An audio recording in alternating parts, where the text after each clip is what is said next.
Aroma bawang putih yang ditumis dengan sedikit terasi menguar dari dapur, beradu dengan wangi pandan dari nasi yang baru saja matang di dalam penanak. Tanganku, yang seharusnya terbiasa menekan touch keyboard laptop atau menandatangani dokumen-dokumen penting, kini justru lincah mengulek sambal di atas cobek batu. Inilah panggung sandiwaraku, sebuah drama yang kulakoni selama 5 tahun terakhir. Panggungku adalah rumah mertuaku, dan peranku adalah Arini, menantu yang tak dianggap, wanita rumahan yang bisanya hanya bergelut dengan panci dan wajan. Pagi ini, seperti ratusan pagi sebelumnya, aku bangun sebelum azan subuh. Membersihkan rumah besar ini, menyiapkan sarapan untuk suamiku, Bayu, dan ibu mertuaku, Bu Ratna. Setelah mereka berangkat kerja, atau lebih tepatnya, setelah mereka pergi dari hadapanku, aku akan melanjutkan peranku sebagai pembantu tak digaji. Mencuci pakaian, menyetrika, mengepel lantai, semua kulakukan sendiri. Bu Ratna selalu berkata, untuk apa bayar pembantu? Toh ada kamu, Arini. Hitung-hitung olahraga. Aku hanya tersenyum getir mendengarnya. Olahraga katanya. Mereka tidak tahu, perusahaan raksasa yang bergerak di bidang properti dan investasi, PT Adijaya Perkasa, yang sering mereka banggakan di setiap arisan dan pertemuan keluarga, adalah buah dari keringat dan otakku. Mereka tidak tahu bahwa olahragaku yang sesungguhnya adalah memimpin rapat direksi, mengambil keputusan bernilai triliunan rupiah, dan memastikan ribuan karyawanku sejahtera. Arini, kopi bapak mana? Suara Bayu menggelegar dari ruang makan. Tidak ada panggilan, sayang, atau istriku. Hanya nama, datar dan penuh perintah. Iya, Mas. Sebentar. Sahutku lembut, segera menuangkan air panas ke dalam cangkir berisi bubuk kopi hitam kesukaannya. Aku membawa cangkir itu dengan nampan kecil. Di meja makan, Bayu sudah duduk rapi dengan kemeja birunya yang licin karena setrikaanku. Di sampingnya, Ibu Ratna menatapku dengan tatapan menilai, seolah mencari-cari kesalahan pada diriku pagi ini. Lama sekali. Kamu tahu aku harus berangkat pagi. Ada rapat penting hari ini, gerutu Bayu sambil meraih cangkir tanpa menatapku. Maaf, Mas. Tadi sedang menyelesaikan memasak nasi goreng, jawabku sambil meletakkan sepiring besar nasi goreng spesial di tengah meja. Nasi goreng lagi, nasi goreng lagi. Memangnya kamu tidak bisa masak yang lain? Seperti steak atau salmon panggang yang biasa Riana buat, cibir Bu Ratna, bibirnya yang dipoles lipstik merah menipis. Riana. Tentu saja nama itu harus muncul untuk merusak pagiku. Riana Salsabila, manajer pemasaran di Adijaya Perkasa. Wanita karir yang sukses, cantik, dan menurut mertuaku, adalah calon menantu idaman yang sesungguhnya. Wanita yang sama, yang kini menjadi duri dalam pernikahanku, kekasih gelap suamiku. Ironisnya, dia adalah pegawaiku. Pegawai yang kuberi gaji besar, fasilitas mewah, dan jabatan tinggi, yang kini dengan lancang merebut suamiku dan menghinaku di rumahku sendiri. Maaf, Bu. Mas Bayu tidak suka sarapan berat seperti itu, dalihku, berusaha menjaga ketenangan. Halah, alasan saja. Bilang saja kamu tidak bisa memasaknya. Makanya, jadi perempuan itu jangan hanya di dapur.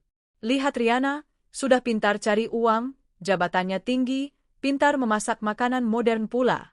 Bayu, kamu itu salah pilih istri, cerocos Bu Ratna tanpa jeda. Bayu hanya diam, seolah menikmati pembelaan ibunya. Ia tak pernah sekalipun membelaku. Baginya, aku mungkin hanya sebuah pajangan usang di rumah, pelengkap statusnya sebagai pria beristri, sekaligus pelayan gratis untuknya dan ibunya. Aku memilih diam dan kembali ke dapur. Hatiku perih, tapi sudah terlalu sering merasakan perih hingga rasanya mulai mati rasa. Kenapa aku bertahan? Pertanyaan itu selalu menghantuiku. Awalnya, aku menyembunyikan identitasku karena sebuah cita-cita naif. Aku ingin dicintai apa adanya. Aku lelah dengan pria-pria yang mendekatiku hanya karena pundi-pundi uang ayahku. Saat bertemu Bayu, dia tampak sederhana dan tulus. Aku pikir, inilah orangnya. Maka, aku pun memulai sandiwara ini, berpura-pura menjadi gadis yatim piatu dari desa yang tak punya apa-apa. Kami menikah, dan aku berharap cinta tulus itu akan tumbuh. Tapi aku salah. Ujian kemiskinan palsuku ini justru menunjukkan sifat asli mereka. Bayu dan ibunya ternyata mata duitan.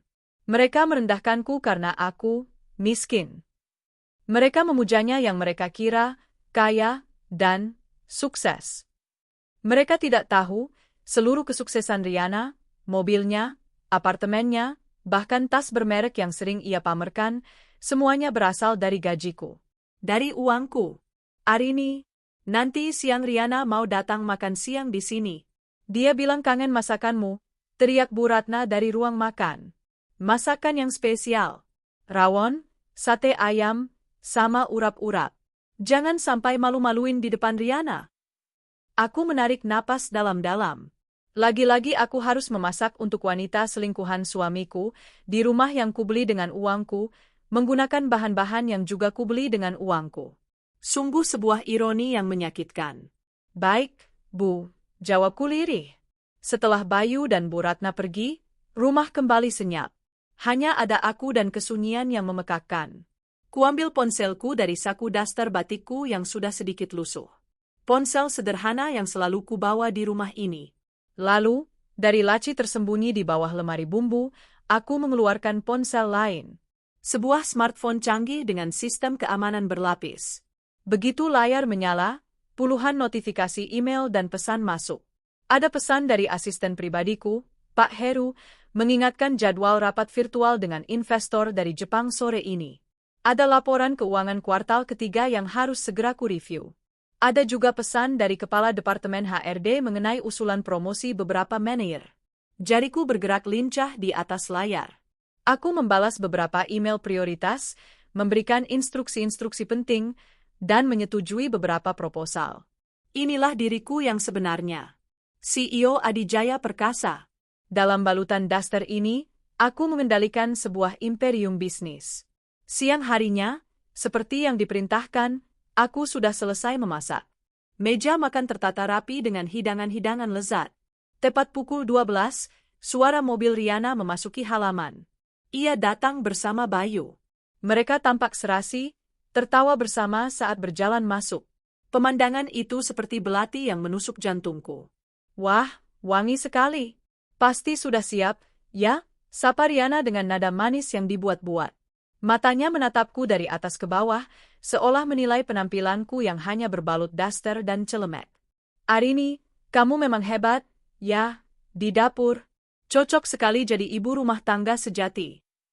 Ada penekanan dalam kata-katanya, sebuah hinaan yang terselubung. Aku hanya tersenyum tipis. Silakan duduk, Mbak Riana, Mas Bayu, ucapku. Mereka duduk, dan aku melayani mereka seperti seorang pelayan. Mengambilkan nasi untuk suamiku, menuangkan kuah rawon ke mangkuk Riana. Bu Ratna tak henti-hentinya memuji Riana. Lihat, Riana. Kuku kamu bersih terawat, tangan kamu halus. Tidak seperti tangan Arini, kasar dan bau bawang, kata Bu Ratna sambil tertawa. Riana ikut tertawa. Namanya juga wanita rumahan, Tante. Wajar saja. Justru salut lo, aku nggak akan sanggup hidup seperti Arini. Seharian di rumah, nggak ada kegiatan, nggak ada prestasi. Pasti membosankan sekali. Bayu menimpali, makanya, kamu jangan sampai seperti itu, ya, sayang. Kamu harus terus berkarir, biar aku bangga. Pasti dong, sayang, sahut Riana sambil menyuapkan makanan ke mulut Bayu dengan mesra, tepat di hadapanku. Dadaku sesat. Rasanya seperti ada bongkahan batu besar yang menghimpit pernapasanku. Aku permisi ke dapur dengan alasan ingin mengambilkan buah. Di sana, aku bersandar pada dinding, mencoba menahan air mata yang mendesak keluar. Cukup. Sandiwara ini harus segera berakhir. Mereka sudah melampaui batas. Saat kembali ke meja makan, aku mendengar percakapan mereka yang membuat darahku mendidih. Besok kan ada rapat umum pemegang saham tahunan, RI. Kamu yang pimpin presentasikan? Tanya Bu Ratna. Betul, Tante. Ini proyek besar. Kalau berhasil, aku bisa langsung naik jadi direktur, jawab Riana dengan bangga. Semua materi sudah aku siapkan. Dijamin para dewan direksi dan pemilik perusahaan bakal terkesan. Wah, hebat kamu. Bayu, kamu harus banyak belajar dari Riana, Puji Bu Ratna. Bayu mengangguk setuju. Tentu, Emma. Riana itu partner kerja terbaikku. Lalu, sebuah ide gila dan jahat melintas di kepala Riana. Ia menatapku dengan senyum liciknya. Aku punya ide. Gimana kalau besok Arini ikut ke kantor? Usulnya. Biar dia lihat dunia luar sedikit. Biar tahu gimana rasanya kerja di perusahaan besar. Biar ada wawasan, nggak cuma soal dapur dan sumur. Aku tertegun. Bu Ratna bertepuk tangan. Ide bagus. Setuju sekali. Biar dia lihat calon istri suaminya yang sukses itu seperti apa saat bekerja. Biar dia sadar diri posisinya di mana. Bayu tampak ragu sejenak. Apa tidak apa-apa? Dia kan penampilannya. Justru itu, potong Riana cepat. Biar semua orang di kantor tahu, istri kamu yang di rumah itu seperti apa. Biar mereka nggak gosip macam-macam lagi tentang kita. Aku bisa bilang kalau dia itu sepupu kamu dari desa yang sedang main, atau asisten rumah tangga kamu sekalian. Gimana? Tawa mereka meledak. Mereka menertawakan ide untuk mempermalukanku di depan ratusan karyawan. Mereka merencanakan penghinaan terbesarku di kandangku sendiri. Alih-alih marah, aku justru merasakan ketenangan yang aneh. Sebuah ketenangan dingin yang mematikan. Aku menatap mereka satu persatu. Wajah sombong Riana, wajah acuh tak acuh Bayu, dan wajah merendahkan Bu Ratna. Baiklah, kalian sendiri yang menggali kuburan kalian. Kalian yang mengantarkan pisau untukku. Aku mengangkat wajahku, menampilkan senyum paling polos yang bisa kubuat. Ide yang bagus sekali, Mbak Riana. Aku memang sudah lama ingin melihat kantor Mas Bayu. Boleh kan, Mas? Tanyaku pada Bayu, dengan suara yang sengaja kubuat sedikit memelas. Bayu, yang melihatku tak marah, justru merasa lega. Ya sudah kalau kamu mau. Tapi ingat, di sana jangan norak. Ikuti saja kata Riana. Tentu, Mas, jawabku patuh. Riana tersenyum penuh kemenangan. Bagus. Besok pakai bajumu yang paling bagus, ya, Arini. Oh, sebentar, kamu punya baju yang bagus, kan?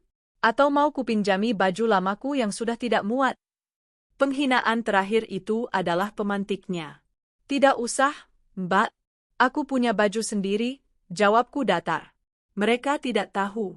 Besok, aku tidak akan datang sebagai Arini si wanita rumahan. Aku akan datang sebagai diriku yang sebenarnya. Pemilik panggung yang akan mereka gunakan untuk pertunjukan. Dan aku akan memastikan, tirai panggung itu akan jatuh tepat di atas kepala mereka, menghancurkan semua kesombongan dan keangkuhan mereka hingga tak bersisa. Malam itu, setelah membersihkan semua kekacauan di dapur, aku masuk ke kamarku. Bayu sudah tertidur pulas, mungkin lelah setelah menghabiskan waktu bersama kekasihnya. Aku berjalan menuju lemari pakaianku. Di sana, hanya tergantung daster-daster sederhana dan beberapa potong gamis murah. Namun, di balik dinding palsu di belakang lemari itu, tersimpan sebuah ruangan lain. Walk-in klosetku yang sesungguhnya. Aku menekan sebuah tombol tersembunyi, dan dinding itu bergeser tanpa suara. Di dalamnya, berderet rapi gaun-gaun desainer, setelan kerja dari merek-merek ternama, koleksi tas dan sepatu mewah yang harganya bisa membeli rumah mereka. Mataku tertuju pada sebuah setelan blazer berwarna merah marun yang tajam, dipadukan dengan rok pensil berwarna senada. Pakaian perangku. Aku mengeluarkannya, menggantungnya di depan cermin. Aku menatap pantulan diriku di cermin. Wanita dengan wajah lelah dan rambut diikat seadanya. Besok, wanita ini akan mati. Dan dari abunya, akan bangkit seorang ratu yang siap merebut kembali taftanya. Aku mengambil ponsel canggihku dan mengirim pesan singkat kepada asisten kepercayaanku, Pak Heru. Heru Wibowo subjek, EUPS besok. Pak Heru, tolong siapkan tempat duduk tambahan di meja utama Dewan Direksi. Dan pastikan mikrofon di podium utama berfungsi dengan sangat baik. Besok, saya akan memimpin rapat secara langsung. Pesan terkirim. Aku meletakkan ponsel itu dan tersenyum sinis ke arah cermin. Selamat menikmati malam terakhirmu sebagai ratu, Riana. Karena besok, aku akan menunjukkan padamu siapa pemilik kerajaan yang sebenarnya. Pagi menjelang rapat besar itu terasa berbeda. Udara yang kuhirup saat membuka jendela kamar seolah membawa aroma kemenangan yang samar. Aku tetap menjalankan rutinitas pagiku seperti biasa, membersihkan rumah, memasak sarapan, namun setiap gerakanku terasa lebih mantap, lebih berbobot. Tak ada lagi keraguan atau rasa sakit hati. Yang ada hanyalah ketenangan dingin dari sebuah rencana yang akan segera dieksekusi. Di meja makan, Bu Ratna dan Bayu sudah tak sabar. Wajah mereka berseri-seri, seolah akan menghadiri sebuah pesta, bukan rapat perusahaan. Pesta untuk mempermalukanku. Arini, cepat sedikit sarapannya. Nanti kita terlambat, tegur Bu Ratna, matanya menatapku lekat-lekat. Oh iya, nanti di kantor kamu jangan banyak tingkah, ya. Jalan saja di belakang kami. Kalau ada yang bertanya, bilang saja kamu pembantu dari kampung. Paham? Aku mengangguk patuh sambil menyendokkan nasi ke piringku. Paham, Bu. Dan jangan sentuh apa-apa. Barang-barang di sana itu mahal, tidak seperti perabotan di dapurmu, tambah Bayu tanpa menoleh. Pokoknya, buat dirimu tidak terlihat. Riana yang akan jadi bintangnya hari ini. Kamu cukup jadi penonton saja dari pojok. Tentu, Mas, jawabku lembut. Batinku tertawa. Penonton? Oh, tentu tidak. Aku adalah sutradara, produser, sekaligus aktris utama dari pertunjukan besar hari ini. Kalian bertiga hanyalah figuran yang nasibnya sudah kutulis di ujung naskah. Untuk perjalanan ke kantor, aku sengaja mengenakan gamis sederhana berwarna coklat tanah dan kerudung instan. Penampilan yang sempurna untuk memperkuat citra wanita desa yang lugu dan menyedihkan di mata mereka. Di dalam tas jinjing butut yang kubawa, tersembunyi pakaian perangku yang sesungguhnya. Kami tidak pergi dengan mobil Bayu. Riana menjemput kami dengan sedan Eropanya yang mengilap, hasil dari bonus besar yang aku setujui 3 bulan lalu. Sepanjang perjalanan, Riana tak henti-hentinya berceloteh. Semalam aku latihan presentasi sampai jam 2 pagi. Semua data, semua proyeksi, aku kuasai di luar kepala.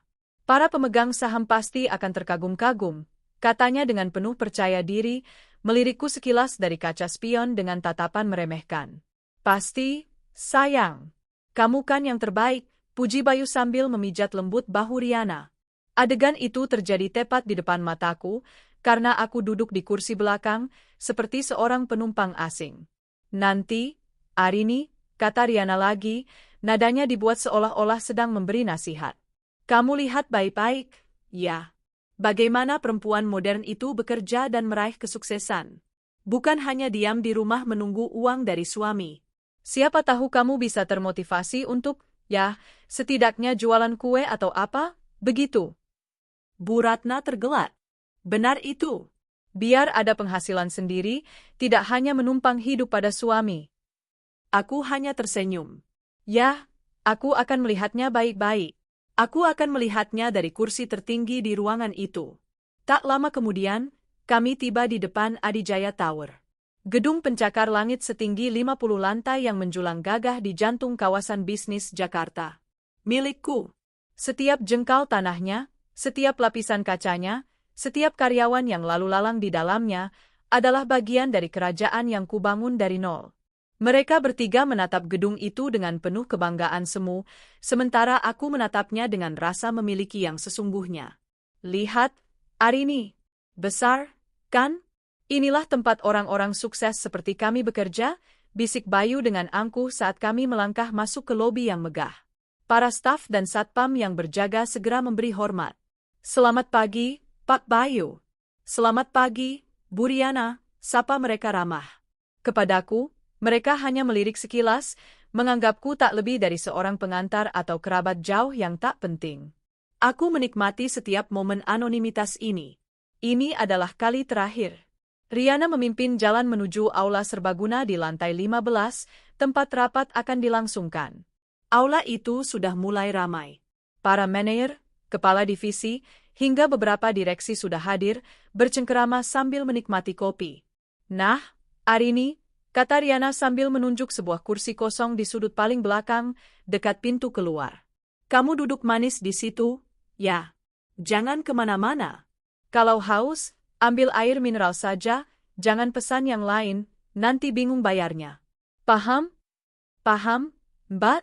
Jawabku singkat. Bagus. Aku, Mas Bayu, dan Tante mau menyapa para kolega dulu. Ingat, jangan buat malu, ancamnya sebelum meninggalkanku sendirian.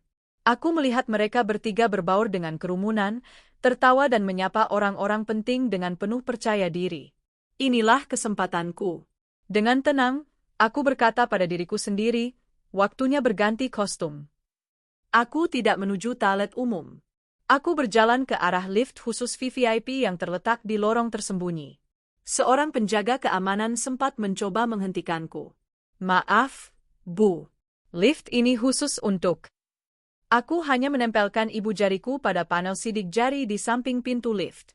Terdengar bunyi, bip, pelan, dan pintu lift perak itu terbuka dengan mulus. Penjaga itu terbelalak kaget, mulutnya ternganga tak percaya.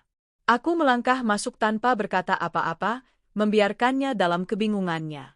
Lift itu membawaku langsung ke lantai 50. Ke penthouse, kantor pribadiku. Begitu pintu terbuka, asisten setiaku, Pak Heru, sudah berdiri menyambutku. Pria berusia akhir 50-an itu menunduk hormat. Selamat pagi, Bu Arini. Semuanya sudah siap sesuai instruksi Ibu, katanya dengan suara tenang dan penuh hormat. Terima kasih, Pak Heru. Pemandangan di dalam kantorku adalah kebalikan dari duniaku di rumah. Ruangan luas berdesain modern minimalis, dengan dinding kaca yang menyuguhkan pemandangan 180 derajat kota Jakarta.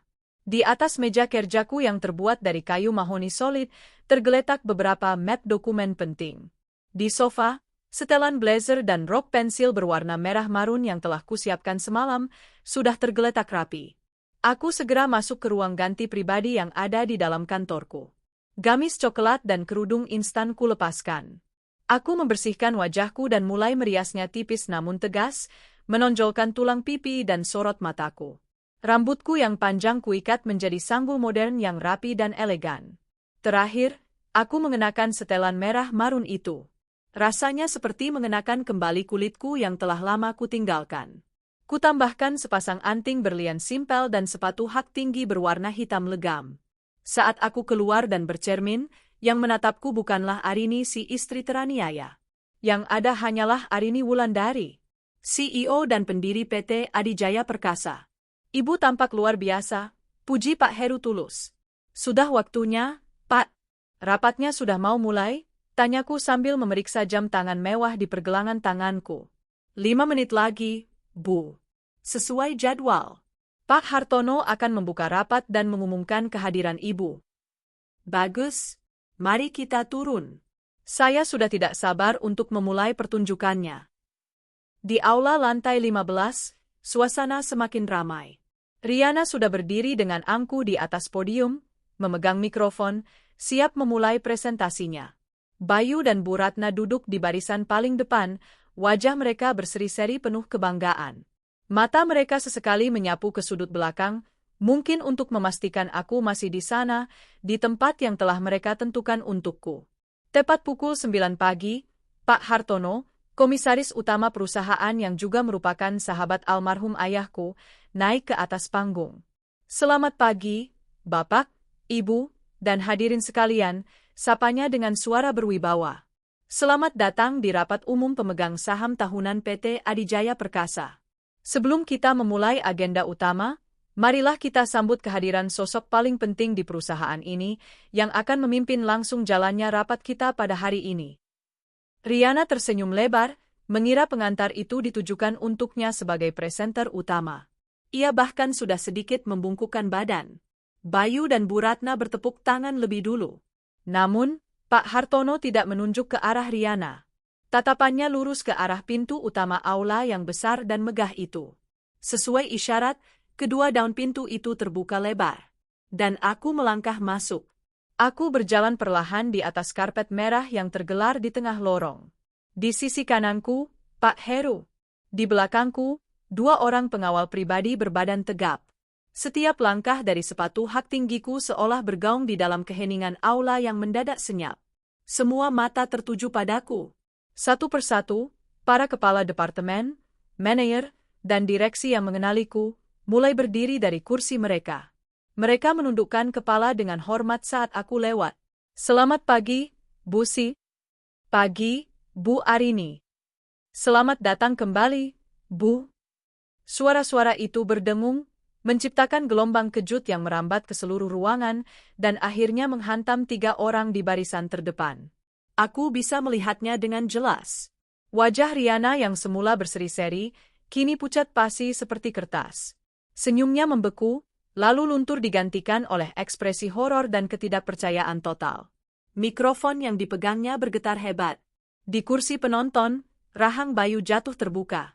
Matanya membelalak, bergerak liar dari sosokku yang berjalan anggun ke arah panggung, lalu kembali ke kursi kosong di pojok ruangan tempat ia menyuruhku menunggu. Otaknya seolah mengalami korsleting, gagal memproses kenyataan yang terpampang di depan matanya. Dan di sampingnya, Bu Ratna. Wajahnya yang penuh riasan tebal kini terlihat seperti topeng retak. Mulutnya komat kamit tanpa suara, tangannya mencengkeram lengan putranya dengan erat. Matanya menatapku seolah melihat hantu. Aku terus berjalan tanpa melirik mereka sedikit pun. Anggap saja mereka debu di karpet yang kuinjak. Aku menaiki beberapa anak tangga menuju panggung utama, menuju meja dewan direksi di mana sebuah kursi kehormatan di tengah telah sengaja dikosongkan untukku. Pak Hartono tersenyum menyambutku. Selamat datang, Bu Arini. Rapat siap untuk dimulai kapanpun Ibu siap. Aku mengangguk, lalu duduk dengan tenang di kursi kekuasaanku. Kuambil mikrofon yang telah disiapkan di hadapanku. Keheningan di dalam aula terasa begitu pekat, bisa diiris dengan pisau. Kuedarkan pandanganku ke seluruh penjuru ruangan, dan terakhir, mataku berhenti dan mengunci pada sosok Riana yang masih mematung di podium. Suaraku terdengar tenang, jelas, dan dingin, menggema melalui sistem pengeras suara ke setiap sudut aula. Selamat pagi, semuanya. Saya Arini Wulandari. Maaf saya sedikit terlambat. Aku berhenti sejenak, membiarkan nama dan kehadiranku meresap.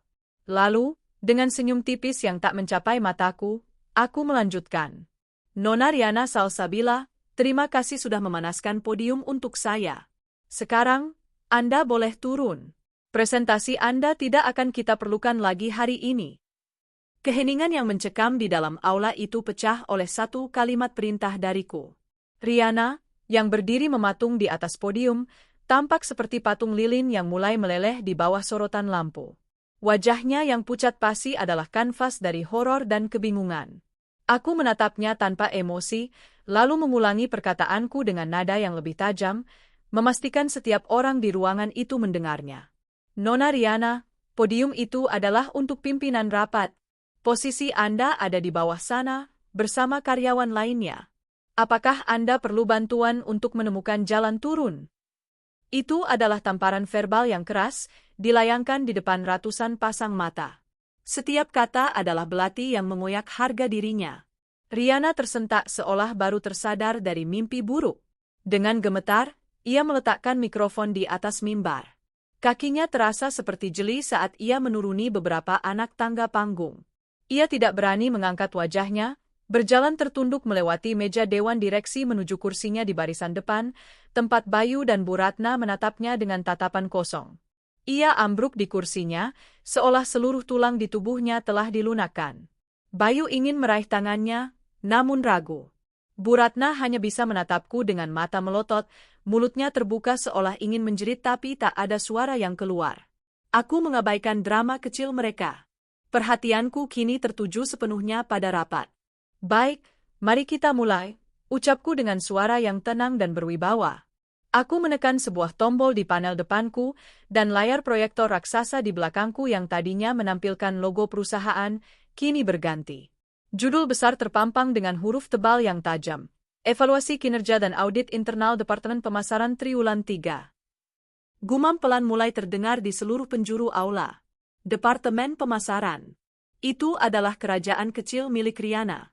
Dan kini, kerajaan itu akan dibedah di depan umum. Sebagaimana kita ketahui, aku memulai, suaraku mantap dan terukur, Departemen Pemasaran adalah ujung tombak perusahaan. Selama setahun terakhir, kita telah melihat laporan-laporan yang sangat mengesankan dari departemen ini di bawah kepemimpinan Manajer Pemasaran, Nona Riana Salsabila. Aku sengaja menjeda, membiarkan mataku menyapu ke arah Riana yang kini mengangkat wajahnya dengan sedikit harapan. Mungkin ini hanya gertakan? Mungkin aku hanya ingin menunjukkan kuasa? Harapan kecil itu segera kupadamkan tanpa ampun. Namun, lanjutku, nadaku berubah menjadi dingin dan menusuk. Laporan yang mengesankan di atas kertas tidak selalu mencerminkan kenyataan yang sesungguhnya di lapangan. Tim audit internal yang saya bentuk secara khusus 3 bulan lalu telah menemukan beberapa anomali. Di layar, muncul grafik pertama. Grafik pengeluaran dana promosi. Sebagai contoh, mari kita lihat proyek peluncuran apartemen Grand Adijaya Residence bulan lalu. Anggaran yang diajukan dan disetujui, yang diajukan langsung oleh Nona Riana, adalah sebesar 5 miliar rupiah. Aku menekan tombol lagi. Di samping angka 5 miliar, muncul rincian pengeluaran, sewa lokasi, biaya artis, produksi media, catering VVIP, dan sebagainya. Semuanya tampak profesional. Angka yang fantastis untuk sebuah acara yang fantastis pula, bukan? Sindirku. Namun, tim kami melakukan verifikasi silang ke semua vendor yang tertera di laporan ini. Layar kembali berubah. Kini menampilkan 2 kolom perbandingan. Kolom kiri adalah tagihan yang diajukan Riana. Kolom kanan adalah tagihan asli dari para vendor. Perbedaannya sangat mengejutkan. Vendor catering VVIP menagih 200 juta, dilaporkan 500 juta. Artis A dibayar 300 juta, dilaporkan 750 juta. Sewa lokasi 500 juta, dilaporkan 1 miliar. Dan yang paling menarik, kataku sambil menunjuk sebuah nama di layar, adalah vendor dekorasi PT Citra Kreasi Indah yang menagih sebesar 800 juta rupiah. Tim kami menemukan bahwa perusahaan ini fiktif. Alamatnya palsu dan rekening ban penerimanya ternyata atas nama kerabat jauh dari Nona Riana. Suasana aula menjadi riuh. Semua orang mulai berbisik, menoleh ke arah Riana dengan tatapan jijik dan tidak percaya. Riana menggelengkan kepalanya dengan panik. Itu tidak benar. Data itu fitnah, teriaknya, suaranya parau. Fitnah? Aku mengangkat sebelah alisku. Nona Riana, semua bukti transaksi, rekaman CCTV saat Anda bertemu dengan oknum vendor, bahkan salinan KTP pemilik rekening PT fiktif itu, semuanya sudah saya pegang. Apakah Anda mau kita tayangkan di layar ini sekarang juga? Ancamanku membungkamnya. Ia kembali terkulai lemas, wajahnya basah oleh air mata. Ini baru permulaan. Selama 30 menit berikutnya, aku membantai Riana secara metodis. Aku tunjukkan data markup lainnya, proyek-proyek yang laporannya dipalsukan, bahkan bukti bahwa beberapa penghargaan Best Marketing Campaign yang ia bangga-banggakan ternyata dibeli dari lembaga-lembaga yang tidak kredibel. Aku meruntuhkan taftanya bata demi bata. Aku melucuti mahkotanya yang ternyata terbuat dari kebohongan. Aku menghancurkan citra wanita karir sukses yang ia bangun dengan susah payah dan menunjukkan kepada semua orang wujud aslinya, seorang penipu, seorang koruptor, seorang pecundang. Setelah semua bukti terpapar, aku mematikan proyektor. Aula kembali terang. Aku berdiri dari kursiku, menatap lurus ke arah Riana yang kini hanya bisa terisak tanpa daya. PT Adijaya Perkasa adalah rumah bagi ribuan karyawan yang bekerja dengan jujur untuk menafkahi keluarga mereka, kataku, suaraku menggema penuh kekuatan. Perusahaan ini dibangun di atas fondasi integritas, bukan penipuan. Kami tidak akan memberikan toleransi sedikit pun bagi para parasit yang tumbuh subur dengan menghisap darah perusahaan dari dalam. Aku mengambil napas sejenak, lalu menjatuhkan vonisku. Riana Salsabila, namamu kuucapkan dengan penekanan dingin. Atas tindakan penggelapan dana, pemalsuan laporan, dan penyalahgunaan wewenang, efektif detik ini juga, Anda saya pecat secara tidak hormat. Guncangan dahsyat terasa di seluruh ruangan. Pemecatan di depan RUPS adalah penghinaan tertinggi yang bisa dialami seorang eksekutif. Pepecat, bisiknya tak percaya. Tidak hanya itu, tambahku. Tim hukum kami akan melaporkan Anda ke pihak berwajib sore ini juga. Semua aset pribadi Anda yang kami curigai berasal dari hasil kejahatan ini akan kami ajukan untuk dibekukan. Selamat menikmati proses hukum yang akan Anda hadapi. Jangan lakukan ini. Pintanya memelas. Aku tak menggubrisnya. Tim keamanan, panggilku dengan suara lantang. 2 orang petugas berseragam sigap masuk dan berjalan ke arah Riana. Tolong, lanjutku, antar nona ini keluar dari gedung Adijaya. Sita kartu akses, laptop, dan semua fasilitas perusahaan darinya. Pastikan ia tidak membawa pulang apapun selain harga dirinya yang mungkin sudah tidak tersisa. Riana mulai histeris saat kedua petugas itu memegang lengannya. Lepaskan. Jangan sentuh aku. Bayu. Mas Bayu, tolong aku. Jeritnya, menggapai-gapai ke arah Bayu. Namun, Bayu hanya diam mematung, wajahnya seputih kapas. Ia terlalu takut untuk bergerak, apalagi menolongnya. Saat Riana diseret keluar dari aula, tatapan bekuku beralih kepadanya. Suamiku. Bayu Pratama, panggilku. Seluruh perhatian di ruangan itu kini tertuju padanya. Ia tampak seperti seekor tikus yang terpojok. Sebagai asisten manajer yang selalu mendampingi Nona Riana, yang katanya adalah partner kerja terbaik, saya sangat ragu Anda tidak mengetahui apa-apa tentang praktik kotor ini, kataku sinis. Jabatan yang Anda duduki sekarang pun, saya tahu persis, adalah hasil dari lobi dan laporan palsu yang dibuatkan oleh kekasih Anda itu. Wajah Bayu semakin pucat. Keringat dingin mulai membasahi pelipisnya. Saya akan berbaik hati, kataku. Saya berikan Anda 2 pilihan. Pertama, Anda mengundurkan diri saat ini juga, detik ini juga, dan pergi diam-diam. Atau pilihan kedua, saya akan minta tim audit untuk menampilkan file investigasi divisi Anda sekarang juga di layar ini. Silakan pilih. Bayu menatapku dengan tatapan ngeri. Ia tahu, riwayat kerjanya juga tidak bersih. Ia tahu, aku memegang semua kartunya. Dengan bibir bergetar, ia akhirnya menyerah. Ia berdiri dengan lunglai. Saya mengundurkan diri. Bu. Panggilan, Bu, yang keluar dari mulutnya terdengar seperti racun di telingaku. Keputusan yang sangat bijak, jawabku tanpa ekspresi. Kosongkan meja kerjamu sebelum jam 12. Semua fasilitas perusahaan, termasuk mobil dinas yang sedang kau pamerkan itu, serahkan pada bagian personalia.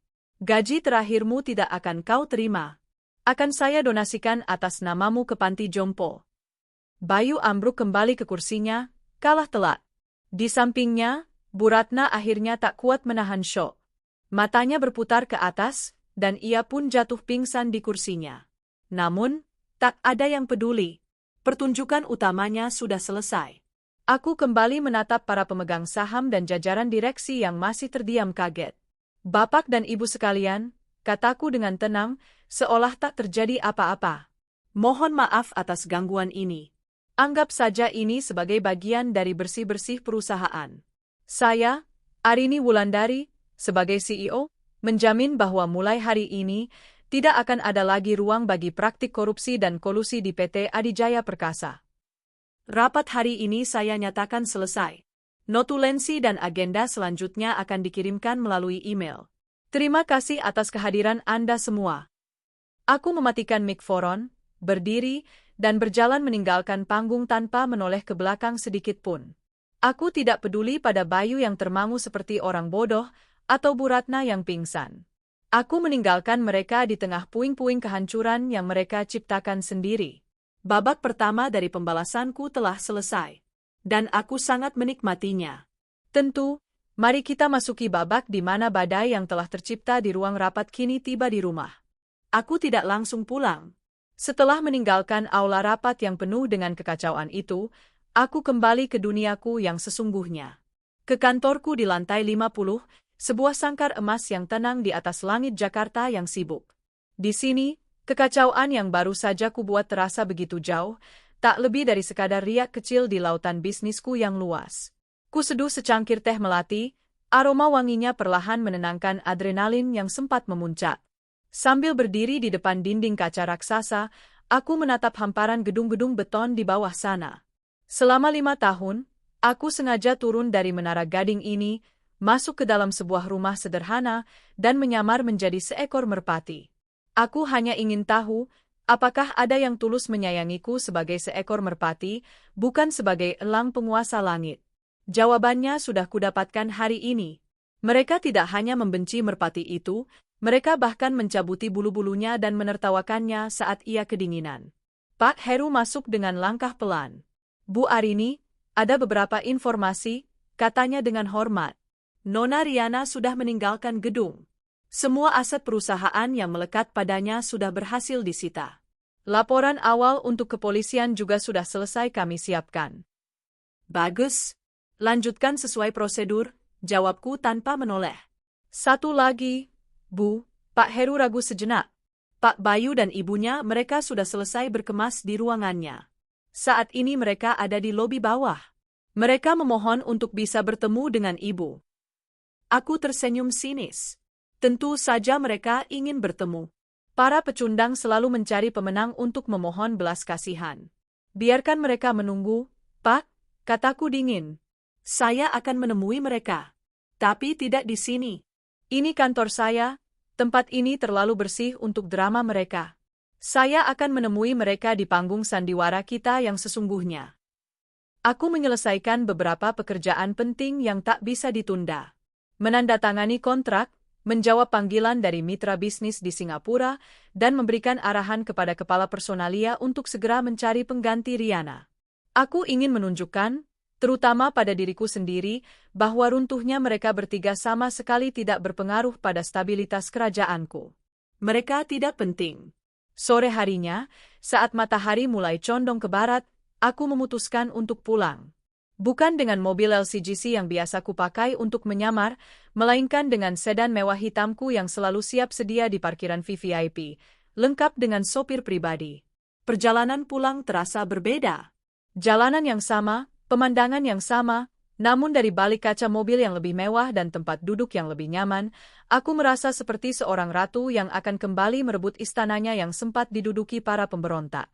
Saat mobilku yang megah itu memasuki gerbang komplek perumahan, beberapa tetangga yang sedang menyiram tanaman menoleh dengan pandangan heran. Mereka terbiasa melihatku pulang dengan motor metik atau mobil butut. Hari ini, sebuah monster hitam mengilap berhenti tepat di depan rumah yang mereka kenal sebagai rumah milik keluarga Bayu. Aku melangkah keluar. Sopirku membukakan pintu. Aku tak lagi mengenakan setelan merah marunku. Aku sudah berganti dengan sebuah gaun terusan sederhana namun elegan berwarna biru tua, yang harganya mungkin setara dengan gaji Bayu selama setahun. Saat aku membuka pintu rumah, pemandangan di dalam persis seperti yang kubayangkan. Bayu dan Bu Ratna duduk di sofa ruang tamu dengan wajah kuyu. Mereka pasti pulang dengan taksi, merasakan sedikit dari kerasnya hidup tanpa fasilitas dariku. Begitu melihatku masuk, mereka sontak berdiri. Wajah angkuh Bu Ratna telah lenyap, digantikan oleh ekspresi ketakutan dan penyesalan yang dibuat-buat. Arini, nak Arini? Panggilnya dengan suara bergetar. Ia mencoba mendekat, tangannya terulur seolah ingin memelukku. Aku mengangkat tanganku, menghentikan langkahnya. Jangan sentuh saya, desisku dingin. Bu Ratna langsung menarik tangannya kembali. Maafkan ibu, nak. Ibu benar-benar tidak tahu. Sumpah, ibu tidak tahu kalau kamu. Tidak tahu kalau saya pemilik perusahaan, potongku tajam. Jadi itu masalahnya, Bu? Jadi kalau saya tetap Arini yang miskin dari desa, semua hinaan ibu, semua cacian ibu, semua perlakuan ibu yang menjadikan saya pembantu itu sah-sah saja. Bu Ratna tergagap. Bukan begitu maksud ibu. Lalu apa, sergahku? Kalian membenciku bukan karena aku orang jahat. Kalian membenciku karena kalian pikir aku tidak punya uang. Kalian memuja Riana bukan karena dia orang baik, tapi karena kalian pikir dia punya jabatan dan harta. Jangan coba-coba menutupi sifat mata duitan kalian dengan air mata penyesalan sekarang. Pandanganku beralih ke Bayu. Pria yang pernah kucintai, yang kini berdiri di hadapanku seperti seorang terdakwa yang menunggu vonis. Sayang, Arini, kumohon, dengarkan penjelasan Mas dulu, katanya dengan suara parau. Semua ini salah paham. Riana yang menggoda Mas. Dia yang menjebat Mas. Cintaku hanya untuk kamu, Arini. Sungguh. Aku tertawa. Tawa yang kering dan penuh kepahitan. Cinta? Jangan pernah kau sebut kata itu lagi di depanku, Bayu. Kata itu terlalu suci untuk keluar dari mulut seorang pembohong sepertimu. Aku melangkah mendekatinya, setiap langkahku terasa berat oleh beban kenangan pahit. Di mana cintamu saat ibumu menyiram masakanku ke tempat sampah di depanku? Di mana cintamu saat kau membiarkan Riana menghinaku di meja makan? Di mana cintamu, Bayu, saat kau dan kekasihmu merencanakan untuk mempermalukan istrimu sendiri di depan ratusan orang? Di mana cintamu saat kau membelikan Riana perhiasan mahal, sementara kau tahu aku hanya memakai daster lusuh setiap hari?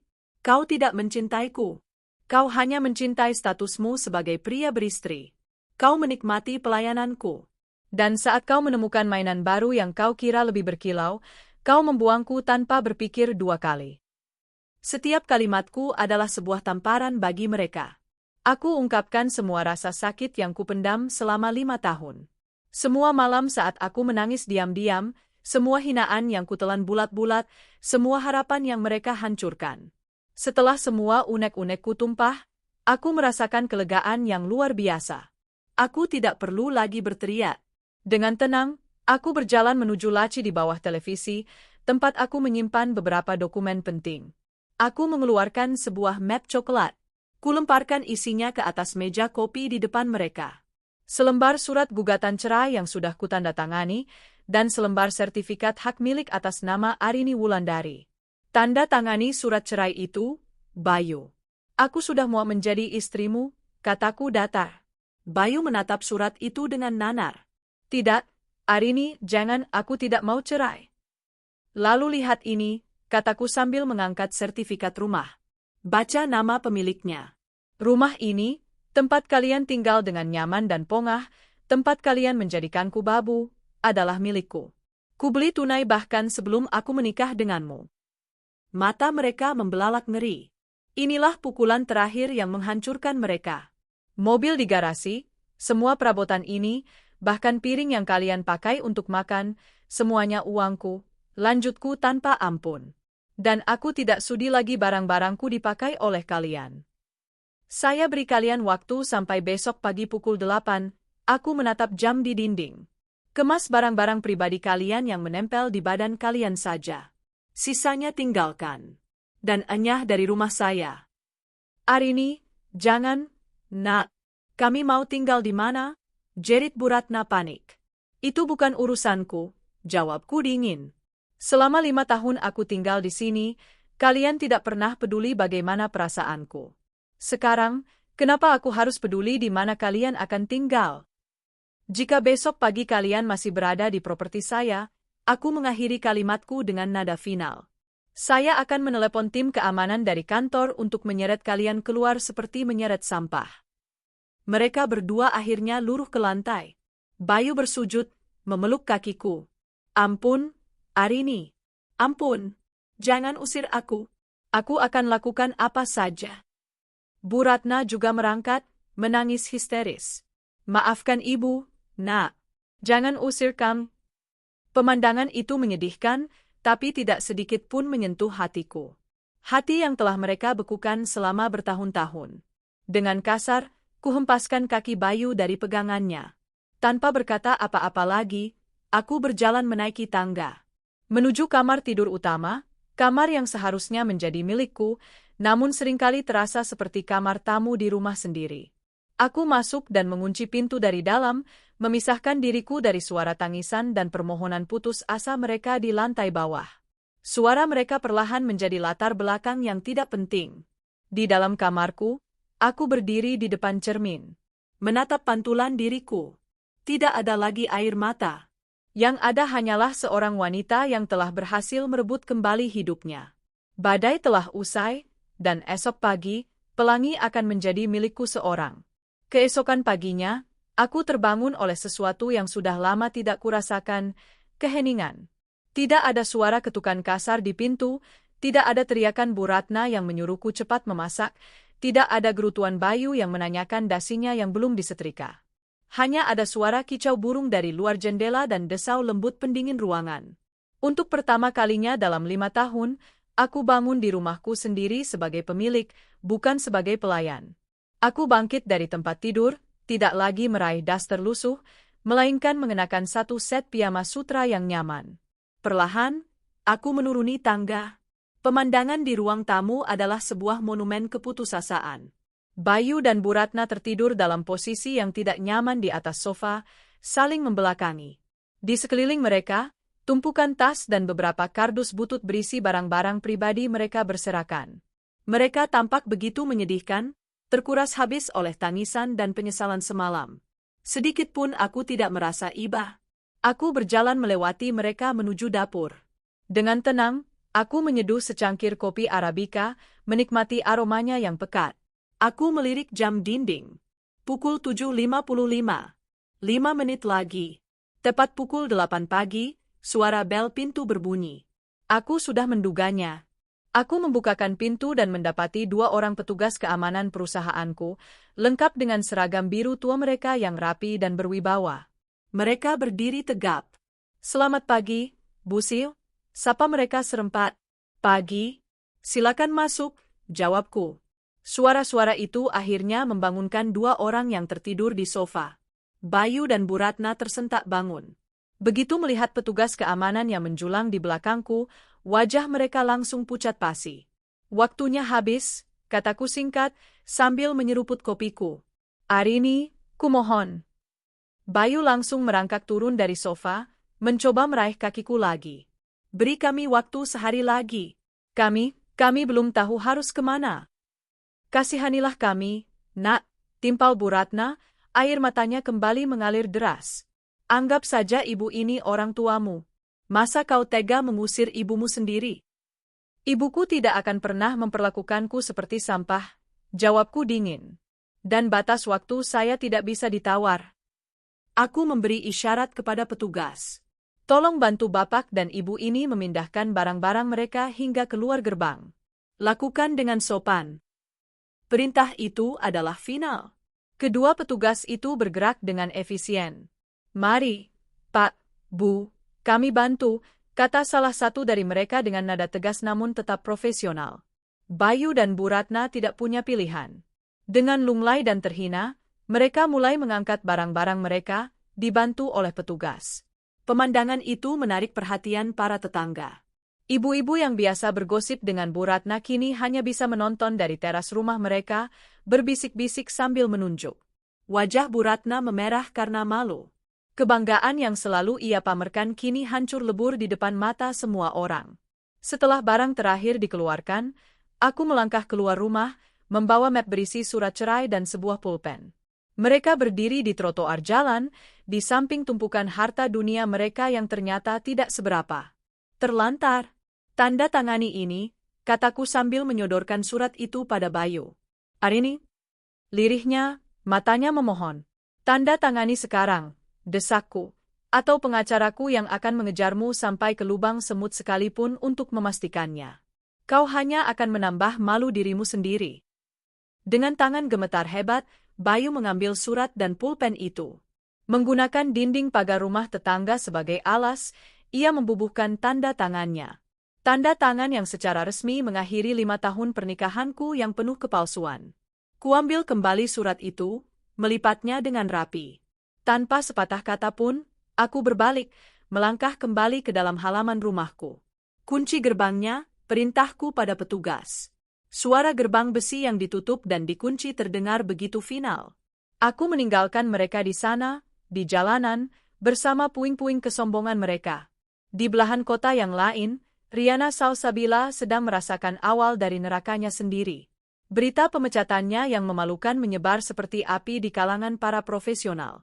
Namanya menjadi bahan cemoohan di setiap grup percakapan korporat. Gelar Ratu Pemasaran yang dulu disandangnya kini berganti menjadi Ratu Korupsi. Ia mencoba menghubungi semua relasinya, para petinggi perusahaan lain yang dulu selalu memujanya. Hasilnya nihil. Beberapa langsung menolak panggilannya, yang lain hanya menjawab singkat dan dingin. Ia sudah menjadi racun. Tak ada yang mau berurusan dengannya. Pukulan berikutnya datang dari bank. Saat ia mencoba menarik sisa uangnya di ATM, kartunya ditolak. Panggilan telepon ke pihak bank mengonfirmasi mimpi terburuknya. Rekeningnya dibekukan atas permintaan pihak berwajib berdasarkan laporan dari PT Adijaya Perkasa. Kartu kreditnya pun sudah diblokir. Dalam sekejap, ia menjadi melarat. Puncaknya, saat ia kembali ke apartemen mewahnya, kartu aksesnya tidak berfungsi. Manajer gedung menemuinya dengan wajah menyesal. Maaf, Bu Riana. Pihak Adijaya sudah menghentikan kontrak sewa unit ini. Ibu diberi waktu 1 jam untuk mengambil barang-barang pribadi dengan pengawasan dari kami. Ia diusir dari istana mininya. Dengan putus asa, ia mencoba menghubungi satu-satunya orang yang ia pikir akan menolongnya, Bayu. Namun, nomor pria itu tidak aktif. Berkali-kali ia mencoba, hasilnya sama. Saat itulah ia sadar, ia telah ditinggalkan. Sendirian. Hancur. Sementara itu, di bawah terik matahari yang mulai menyengat, Bayu dan Bu Ratna berhasil mendapatkan sebuah taksi butut setelah ditolak oleh beberapa taksi lain yang enggan mengangkut banyak barang. Mereka tidak punya tujuan. Pulang ke rumah kerabat adalah pilihan yang mustahil, rasa malu terlalu besar untuk ditanggung. Dengan sisa uang di dompet Bayu, mereka akhirnya menemukan sebuah kamar kos sempit di sebuah gang yang pengap. Kamar berukuran 3x3 meter dengan kipas angin yang berisik dan dinding yang catnya sudah mengelupas. Bau lembab menusuk hidung. Jauh berbeda dari rumah luas dengan pendingin ruangan dan pelayan pribadi bernama Arini. Begitu pintu ditutup, topeng kesedihan mereka luntur, berganti dengan amarah dan saling menyalahkan. Ini semua gara-gara kamu, bentak Bu Ratna pada putranya. Kalau saja kamu tidak silau dengan si Riana itu. Kalau saja kamu bisa jadi suami yang baik untuk Arini, kita tidak akan berakhir di tempat menjijikkan seperti ini. Aku, balas Bayu tak kalah keras. Siapa yang setiap hari membanding-bandingkan Arini dengan Riana? Siapa yang terus-menerus meracuni pikiranku bahwa Riana itu menantu idaman? Ibu. Ibu yang membuatku merasa Arini tidak ada harganya. Pertengkaran mereka terus berlanjut, memenuhi ruangan sempit itu dengan racun penyesalan. Mereka terperangkap, bukan hanya di dalam kamar kos itu, tapi juga di dalam labirin kesalahan mereka sendiri. Tanpa Arini sebagai kambing hitam, mereka kini hanya bisa saling mencakar. Di rumahku, suasana terasa lapang dan damai. Aku sudah memanggil jasa pembersihan profesional untuk membersihkan setiap sudut rumah. Aku ingin menghilangkan semua jejak mereka, semua energi negatif yang mereka tinggalkan. Sofa tempat mereka duduk, kamar yang mereka tiduri, semuanya dibersihkan hingga berkilau. Sore harinya, aku duduk di teras belakang, menatap taman yang mulai kurawat kembali. Pengacaraku baru saja menelepon, mengonfirmasi bahwa surat cerai yang ditandatangani Bayu sudah diterima dan prosesnya akan dipercepat. Semuanya berjalan sesuai rencana. Aku menarik napas dalam-dalam, merasakan udara sore yang segar. Puing-puing kesombongan mereka telah kubersihkan dari hidupku. Di atas tanah yang kini bersih itulah, aku akan membangun kembali istanaku yang sesungguhnya. Istana kebahagiaan yang hanya akan kuhuni seorang diri, setidaknya untuk saat ini. Dan aku merasa damai. 2 minggu telah berlalu sejak badai itu menerjang dan membersihkan hidupku. Di dalam rumah yang kini telah sepenuhnya menjadi milikku, aku menghirup aroma kebebasan. Tak ada lagi bau bawang gosong yang menempel di bajuku, tak ada lagi residu hinaan yang tertinggal di udara. Rumah ini kini beraroma bunga lili segar yang selalu kuletakkan di setiap sudut, berpadu dengan wangi kopi gayo yang baru diseduh, dan alunan musik Vivaldi yang mengalun lembut dari pengeras suara. Aku merombak total interior rumah. Sofa tempat mereka biasa duduk dengan angkuh telah kubuang, kuganti dengan sofa kulit berwarna krem yang lebih elegan. Dapur yang dulu menjadi penjara bagiku, kini kusulap menjadi ruang kuliner modern dengan peralatan canggih. Kamar tidur utama tidak lagi hanya berisi lemari daster, melainkan sebuah walk-in closet megah yang pintunya selalu kubiarkan terbuka, sebagai pengingat bahwa aku tidak perlu lagi menyembunyikan siapa diriku. Ini bukan lagi sekadar rumah, ini adalah istana pribadiku, sebuah monumen kemenanganku. Transformasi ini tidak hanya terjadi di rumah. Di Adijaya Tower, kehadiranku sebagai CEO tidak lagi hanya sebatas nama di struktur organisasi. Aku memimpin dengan tangan besi berlapis beludru. Aku memecat beberapa manajer dan staf yang terbukti merupakan kroni-kroni Riana, orang-orang yang naik jabatan bukan karena kompetensi, melainkan karena kemampuan menjilat. Sebagai gantinya, Aku mempromosikan mereka yang selama ini bekerja dalam diam, yang memiliki integritas dan ide-ide cemerlang namun terpinggirkan oleh sistem yang korup. Setiap keputusanku tajam dan terukur.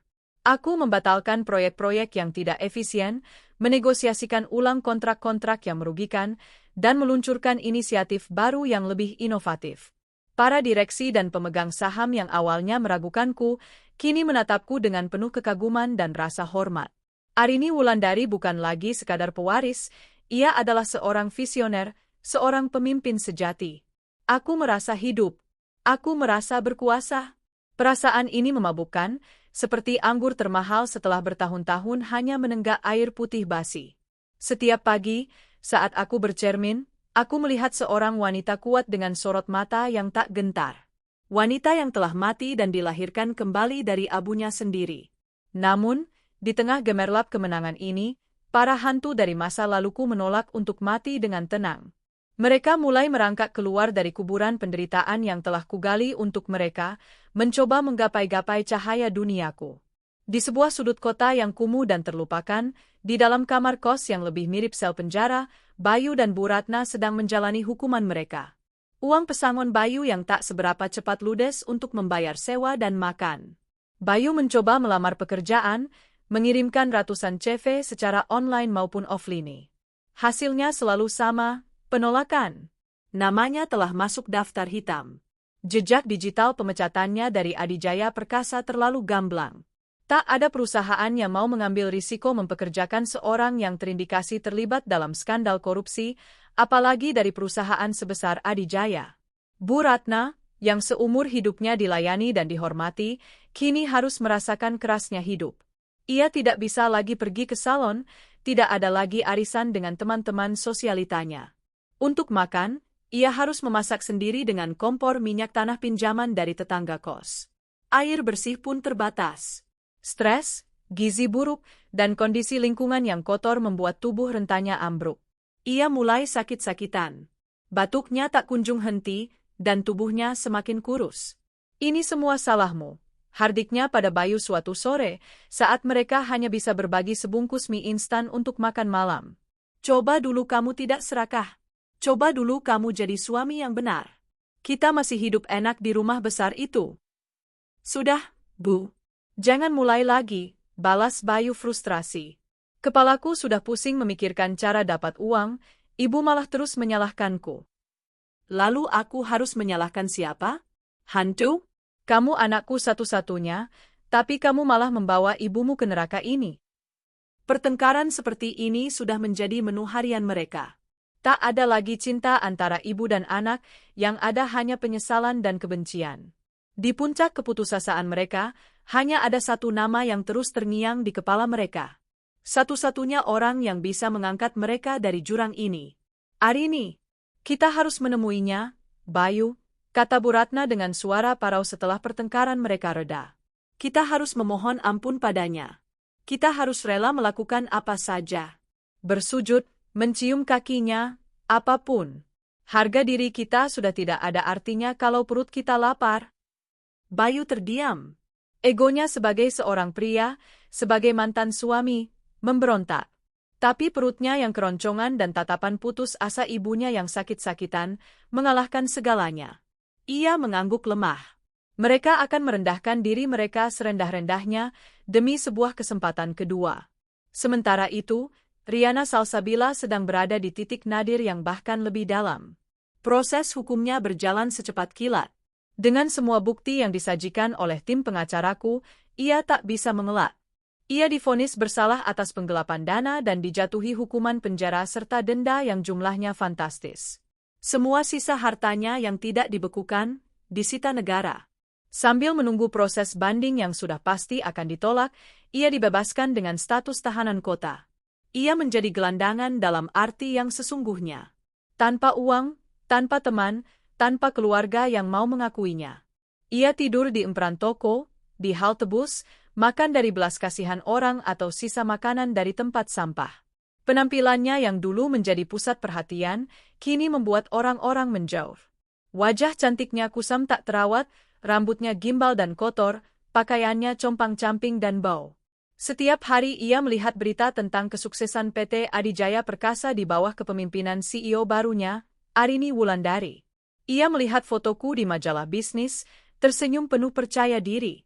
Setiap kali melihat itu, hatinya terasa seperti diremas oleh tangan raksasa yang terbuat dari kebencian dan penyesalan. Ia menyalahkan semua orang. Bayu yang pengecut, Bu Ratna yang munafik. Tapi jauh di lubuk hatinya, ia tahu siapa yang paling bersalah, dirinya sendiri. Kesombongannya, ketamakannya, dan kebodohannya karena telah meremehkan wanita berdaster yang ia kira tak berdaya. Sama seperti dua orang lainnya, di tengah kegelapan hidupnya, ia hanya melihat satu titik cahaya. Satu-satunya orang yang memiliki kuasa untuk menyelamatkan atau menghancurkannya lebih jauh lagi. Arini, ia tidak punya rencana. Ia hanya tahu, ia harus menemui Arini. Bukan lagi sebagai rival, tapi sebagai pendosa yang akan menyembah di kaki sang Dewi Penghakim. Pertemuan pertama yang tak terhindarkan terjadi beberapa hari kemudian. Aku sedang dalam perjalanan pulang dari kantor. Sedan hitamku berhenti di sebuah persimpangan lampu merah yang padat. Tiba-tiba, kaca jendelaku diketuk dengan kasar dan panik. Aku menoleh. Jantungku sempat berhenti sepersekian detik. Di luar sana, berdiri seorang pria kurus dengan pakaian kumal dan wajah yang tidak dicukur berhari-hari. Matanya liar dan penuh keputusasaan. Butuh beberapa saat bagiku untuk mengenalinya. Itu Bayu. Arini, Arini, buka pintunya. Kumohon, teriaknya, suaranya teredam oleh tebalnya kaca mobil. Sopir dan pengawalku di kursi depan langsung waspada. Tetap tenang, Bu. Jangan dibuka, kata pengawalku. Aku hanya menatapnya. Tanpa rasa takut, tanpa rasa kasihan. Yang kulihat hanyalah seorang pria asing yang menyedihkan. Lampu lalu lintas berubah hijau. Mobil-mobil di belakang mulai membunyikan klakson. Jalan, perintahku pada sopir dengan suara datar. Saat mobilku mulai bergerak pelan, Bayu menjadi semakin panik. Ia berlari di samping mobil, terus menggedor-gedor kaca. Arini, maafkan aku. Aku menyesal. Tolong beri aku kesempatan. Dan kemudian, ia melakukan sesuatu yang membuat semua orang di jalanan itu menoleh. Ia menjatuhkan dirinya ke aspal yang panas, bersujud di depan laju mobilku. Ampun, Rini. Ampuni aku, raungnya. Aku melihatnya dari kaca spion. Seorang pria yang menangis dan bersujud di tengah jalanan yang ramai. Pemandangan yang tragis. Tapi hatiku tetap sedingin es. Terus jalan. Jangan berhenti, ulangku pada sopir. Kami meninggalkannya di sana, menjadi tontonan dan bahan cemoohan para pengguna jalan. Malam itu, aku tidur dengan nyenyak. Episode kedua terjadi keesokan paginya. Saat mobilku akan keluar dari gerbang rumah, aku melihat sesosok wanita tua duduk meringkuk di trotoar depan. Itu Bu Ratna. Begitu melihatku, ia langsung bangkit dan berlari tertatih-tatih ke arah gerbang, lalu bersimpuh. Arini, nak, ini ibu, tangisnya, tangannya mencengkeram jeruji gerbang. Tolonglah ibu, nak. Maafkan semua kesalahan ibu. Ibu janji akan jadi mertua yang baik. Atau izinkan ibu kembali ke rumah ini walau hanya sebagai pembantu. Ibu akan mencuci, memasak, mengepel, apa saja, asal kami tidak kelaparan di jalanan. Aku menurunkan kaca mobilku. Menatapnya lekat-lekat. Saya tidak butuh pembantu, jawabku dingin. Dan kalaupun butuh, saya akan mencari orang yang jujur. Bukan orang yang hanya baik saat tahu saya punya uang. Tapi, nak? Satpam, panggilku, tidak lagi menatapnya. Tolong pastikan halaman depan saya bersih dari pengemis. Aku menutup kaca mobilku rapat-rapat, memblokir suara tangisannya yang memilukan. Mobilku melaju, meninggalkannya yang terkulai lemas di depan gerbang istanaku. Puncaknya, pertunjukan termegah dari para pendosa itu terjadi 2 hari kemudian. Di lobi Adijaya Tower yang selalu ramai dan megah. Aku baru saja tiba, berjalan diapit oleh 2 pengawal pribadiku menuju lift VVIP. Para karyawan yang berpapasan denganku menunduk hormat. Tiba-tiba, dari kerumunan, sesosok wanita dekil menerobos barisan keamanan. Ia berlari ke arahku dengan kecepatan yang tak terduga. Sebelum pengawalku sempat bereaksi, ia sudah menjatuhkan dirinya di lantai marmer yang dingin, tepat di kakiku. Itu Riana. Ia langsung bersujud, dahinya menyentuh lantai. Lalu, dengan gerakan yang membuat semua orang di lobi itu terkesiap ngeri, ia memeluk dan mencium ujung sepatu hak tinggiku. Ampun, Bu Arini. Ratu. Dewi, isaknya terdengar begitu keras, menggema di seluruh lobi yang mendadak senyap. Semua aktivitas berhenti. Semua mata tertuju pada kami. Saya salah. Saya pendosa. Saya binatang yang tidak tahu diri.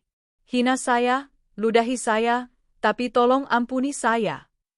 Ia mengangkat wajahnya yang basah oleh air mata, ingus, dan kotoran. Jadikan saya anjing ibu. Jadikan saya keset di depan pintu kantor ibu. Apa saja. Asal saya bisa makan hari ini. Saya lapar, Bu, saya lapar. Ini adalah puncak dari kehinaan. Sang ratu palsu, di depan ratusan mantan bawahannya, kini menyembah di kaki wanita yang dulu ia sebut wanita rumahan berdaster. Aku berhenti. Aku menatapnya yang tergeletak menyedihkan di lantai. Selama beberapa detik, aku tidak melakukan apa-apa. Aku membiarkan semua orang melihatnya. Membiarkan mereka merekam pemandangan ini dalam ingatan mereka. Lalu, aku menunduk sedikit, suaraku tenang namun terdengar jelas oleh semua orang di sekitarku. Dulu, di rumah saya, kataku memulai. Kau bilang, saya ini cocoknya jadi ibu rumah tangga sejati. Kau bilang hidupku membosankan dan tidak punya prestasi. Aku menjeda, membiarkan kata-kataku meresap. Sekarang, kau mau menjadi budakku. Aku tersenyum tipis, senyum yang paling dingin dan paling kejam. Maaf, Riana. Standar budak saya jauh lebih tinggi dari itu. Tanpa menoleh lagi, aku melangkahi tubuhnya yang masih tersungkur, seolah ia tak lebih dari sebuah benjolan di lantai. Aku terus berjalan dengan anggun menuju lift pribadiku. Di belakangku, aku bisa mendengar suara raungan putus asa Riana yang menyayat hati. Tapi bagiku, itu terdengar seperti musik termerdu di dunia. Pintu lift tertutup. Pembalasan dendamku telah tuntas. Aku telah menghancurkan mereka, sama seperti mereka dulu telah menghancurkanku. Dan rasanya, sangat memuaskan. Beberapa bulan berlalu sejak insiden dramatis di lobi Adijaya Tower. Kisah tentang Riana yang menyembah di kaki Arini telah menjadi legenda urban di dunia korporat Jakarta. Cerita itu dituturkan dengan nada penuh kekaguman dan sedikit rasa takut, melukiskan diriku sebagai sosok, Ratu Besi, seorang pemimpin yang brilian, cantik, namun tanpa ampun bagi siapapun yang berani mengkhianatinya. Citra itu, harus kuakui, sangat membantuku dalam mengelola perusahaan. Tak ada lagi yang berani bermain-main. Setiap perintahku dilaksanakan tanpa pertanyaan, setiap target selalu tercapai. Perusahaan meroket. Keuntungan naik drastis. Namaku semakin sering muncul di berbagai media bisnis, dipuji sebagai salah satu CEO wanita paling berpengaruh di Asia Tenggara. Hidupku, dari luar, tampak sempurna. Rumahku megah, karierku cemerlang, penampilanku selalu prima. Aku telah mendapatkan kembali semua yang pernah mereka coba renggut dariku, bahkan 100 kali lipat lebih banyak. Aku memenangkan perang. Aku berdiri sendirian di puncak gunung kemenangan, menatap medan perang di bawah yang kini sunyi senyap. Musuh-musuhku telah lenyap, dikalahkan hingga tak bersisa. Namun, di dalam keheningan kemenangan itu, aku mulai mendengar sebuah gema. Gema dari langkah kakiku sendiri di dalam istanaku yang luas namun hampa. Api dendam yang selama ini membakar semangatku, yang menjadi bahan bakarku untuk bangkit setiap pagi, kini telah padam. Dan di tempatnya, yang tersisa adalah abu yang dingin dan sebuah kekosongan yang aneh. Rasa manis dari pembalasan dendam itu, ternyata, tidak bertahan selamanya. Ia menguap, meninggalkan rasa hambar di lidah. Aku menang, lalu apa? Kabar tentang para pendosa itu sesekali masih sampai ke telingaku, dibawa oleh Pak Heru yang secara diam-diam terus memantau mereka. Riana, setelah penghinaan total di lobi itu, benar-benar lenyap di telan bumi. Ia menjadi hantu. Beberapa mantan karyawan mengaku pernah melihatnya mengemis di kawasan kumuh, sementara yang lain bersumpah ia sudah gila dan dibawa ke panti sosial. Tak ada yang tahu pasti. Namanya kini hanya menjadi sebuah dongeng pengantar tidur yang menakutkan bagi para karyawan baru. Jangan pernah macam-macam dengan Bu Arini. Bu Ratna, kata Pak Heru, kondisinya semakin parah. Ia dilarikan ke sebuah rumah sakit umum kelas 3 setelah pingsan di kamar kosnya. Penyakit komplikasi akibat stres dan gizi buruk menggerogoti tubuhnya yang sudah rapuh. Dan Bayu, dia adalah satu-satunya yang masih mencoba berjuang. Ia terpaksa menjadi kuli harian di sebuah proyek bangunan untuk membiayai pengobatan ibunya yang seadanya dan untuk sesuap nasi setiap hari. Pria yang dulu begitu bangga dengan kemeja licin dan sepatu kulitnya, kini setiap hari bergelut dengan semen, pasir, dan terik matahari yang membakar kulit. Kehidupan telah menamparnya dengan begitu keras hingga tak ada lagi sisa kesombongan dalam dirinya. Aku mendengarkan laporan-laporan itu tanpa ekspresi. Itu adalah konsekuensi yang pantas mereka terima. Aku tidak merasa bersalah, tapi juga tidak lagi merasakan kepuasan. Kisah mereka kini terasa seperti cerita tentang orang asing, tak lagi berhubungan denganku. Hingga suatu senja, takdir menulis sebuah adegan penutup yang tak pernah kuduga. Hujan deras mengguyur Jakarta, menyebabkan banjir di beberapa ruas jalan protokol. Mobilku terjebak macet total. Sopirku, setelah melihat peta digital, memutuskan untuk mengambil jalan tikus, melewati ganggang sempit di perkampungan padat untuk mencari jalan keluar. Saat mobil merayap pelan di sebuah gang yang becek dan remang-remang, mataku tanpa sengaja menangkap sebuah pemandangan di sebuah warung tegal kecil di pinggir jalan. Di bawah cahaya lampu neon yang berkedip-kedip, seorang pria dengan kaos oblong yang basah kuyup dan penuh noda semen sedang duduk sendirian. Ia menunduk dalam-dalam, menyantap sepiring nasi dengan lauk tempe orek dengan begitu lahap, seolah itu adalah makanan termewah di dunia. Tangannya yang kasar dan kapalan bergerak cepat. Itu Bayu. Penampilannya begitu berbeda. Tubuhnya lebih kurus namun lebih liat, kulitnya legam terbakar matahari. Tak ada lagi jejak Bayu Pratama sang asisten manajer yang pongah. Yang kulihat hanyalah seorang pekerja keras yang kelelahan. Saat ia mengangkat wajahnya untuk minum, aku bisa melihat gurat-gurat penderitaan yang terpahat jelas di wajahnya. Dan untuk pertama kalinya, aku merasakan sesuatu yang lain. Bukan benci, bukan marah, bukan juga puas. Hanya sebuah perasaan aneh, sebuah kesadaran bahwa lingkaran ini harus segera ditutup. Melihatnya dalam kondisi seperti itu tidak lagi memberiku kesenangan. Justru terasa seperti sebuah beban. Berhenti, bisikku pada sopir. Sopirku menatapku kaget lewat kaca spion. Di sini, Bu? Ya. Berhenti sebentar. Dengan ragu, aku membuka pintu mobilku yang mewah. Udara lembab dan bau comberan langsung menyergapku. Aku melangkah keluar, payung hitam dibukakan oleh pengawalku. Kehadiranku yang kontras, seorang wanita elegan dengan gaun mahal di tengah gang becek, membuat beberapa orang menoleh. Termasuk Bayu. Saat ia melihatku, sendok di tangannya jatuh ke piring, menimbulkan bunyi denting yang nyaring. Matanya membelalak ngeri. Wajahnya langsung pucat pasi. Ia mengira aku datang untuk memberikan pukulan terakhir, untuk menghinanya di titik terendahnya ini. Ia menunduk dalam-dalam, pasrah menunggu badai. Aku berjalan mendekat, berhenti beberapa langkah dari mejanya. Bayu, sapaku. Suaraku terdengar aneh di telingaku sendiri. Datar, tanpa emosi. Ia tidak berani mengangkat wajahnya. Bu Arin? Panggilnya gemetar. Bagaimana kabarmu? Tanyaku. Sebuah pertanyaan basa-basi yang terasa begitu berat. Perlahan, dengan suara yang parau dan tercekat, ia menjawab. Ia tidak mengeluh. Ia tidak memohon. Ia hanya menceritakan faktanya. Tentang pekerjaan kasarnya, tentang perjuangannya mencari uang setiap hari, tentang ibunya yang terbaring kritis di bangsal kelas 3 rumah sakit, bertahan hidup dengan alat-alat seadanya. Aku mendengarkan dalam diam. Jadi ini akhirnya. Aku tidak hanya menghancurkan kemewahan dan harga diri mereka. Aku benar-benar telah mendorong mereka ke jurang antara hidup dan mati. Dan kemenangan macam apa itu? Aku telah membuktikan poinku. Aku telah menang. Melanjutkan semua ini hanya akan membuatku sama rendahnya dengan mereka.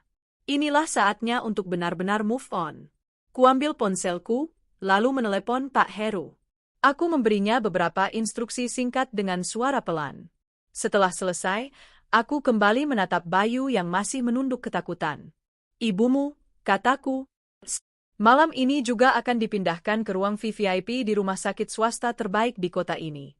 Semua biaya perawatan sampai beliau sembuh total akan ditanggung. Bayu mengangkat kepalanya dengan cepat, matanya basah oleh air mata yang tak bisa lagi ia bendung. Arini, kenapa? Setelah semua yang... Ini bukan untukmu. Dan ini juga bukan pengampunan, potongku tegas. Ini untukku. Aku ingin tidur nyenyak di malam hari tanpa harus terbebani oleh bayang-bayang kalian. Aku ingin menutup buku ini selamanya. Aku mengambil dompet dari tasku, mengeluarkan semua uang tunai di dalamnya, beberapa juta rupiah, dan meletakkannya di atas mejanya. Cari kontrakan yang layak. Hiduplah dengan benar. Ini adalah pesangon terakhir dan satu-satunya dariku. Setelah ini, jangan pernah muncul lagi dalam hidupku. Anggap kita tidak pernah saling kenal. Tanpa menunggu jawabannya, aku berbalik dan melangkah kembali ke mobilku. Aku tidak menoleh ke belakang. Aku tidak ingin melihat ekspresinya. Bagiku, urusan ini sudah selesai. 1 tahun kemudian, di sebuah aula hotel bintang 5, aku berdiri di atas panggung, memberikan sambutan dalam acara malam dana untuk yayasan panti asuhan yang kudirikan. Aku tersenyum, dan senyum itu tulus dari hati. Di sisiku, berdiri seorang pria baik hati, seorang arsitek ternama yang mengenalku sebagai Arini sang CEO tangguh dan Arini sang pencinta bunga, dan menerima keduanya dengan lapang dada. Hidupku penuh.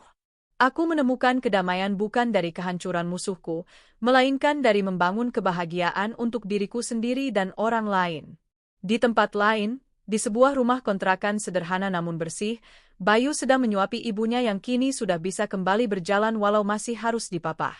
Ia bekerja sebagai mandor di sebuah proyek konstruksi kecil. Gajinya tidak besar, tapi halal dan cukup. Sesekali, ia melihat wajahku di televisi atau koran. Setiap kali melihatnya, ada campuran rasa sesal, malu, dan secuil rasa terima kasih yang aneh di hatinya. Ia tahu, ia telah diberi belas kasihan saat ia tak pantas menerimanya. Dan itu menjadi pengingat abadi baginya untuk menjalani sisa hidupnya dengan kerendahan hati. Malam itu, menatap bintang dari balkon kamarku, aku akhirnya mengerti. Kemenangan sejati bukanlah saat aku membuat mereka bersujud di kakiku.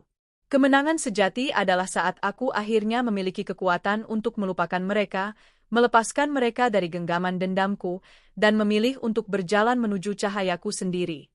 Perang telah usai, bukan karena musuh telah musnah, tapi karena sang pemenang telah menemukan kedamaiannya. Dan itu adalah akhir yang paling indah dari segalanya. 5 tahun kemudian, waktu adalah penyembuh yang paling sabar sekaligus hakim yang paling adil. Ia mengikis tepi tajam dari sebuah kenangan pahit, mengubahnya dari luka menganga menjadi bekas luka yang pucat. Ia juga yang menyiram benih-benih konsekuensi, membiarkannya tumbuh menjadi pohon takdir yang kokoh, di mana setiap orang akhirnya harus memetik buah dari apa yang pernah mereka tanam. 5 tahun telah berlalu sejak hari di mana takhta-takhta palsu itu runtuh, dan gema dari kehancuran itu kini telah memudar, digantikan oleh melodi kehidupan yang baru. Bagian I, Arini, bunga yang mekar sepenuhnya. Langit Jakarta sore itu berwarna jingga keemasan. Dari jendela kantor di lantai 50 Adijaya Tower, pemandangan itu terbentang seperti lukisan tak bertepi. Aku, Arini Wulandari, tidak lagi melihat kota ini sebagai medan perang. Aku melihatnya sebagai sebuah kanvas, sebuah taman di mana aku kini memiliki kesempatan untuk menanam sesuatu yang lebih dari sekadar gedung-gedung pencakar langit.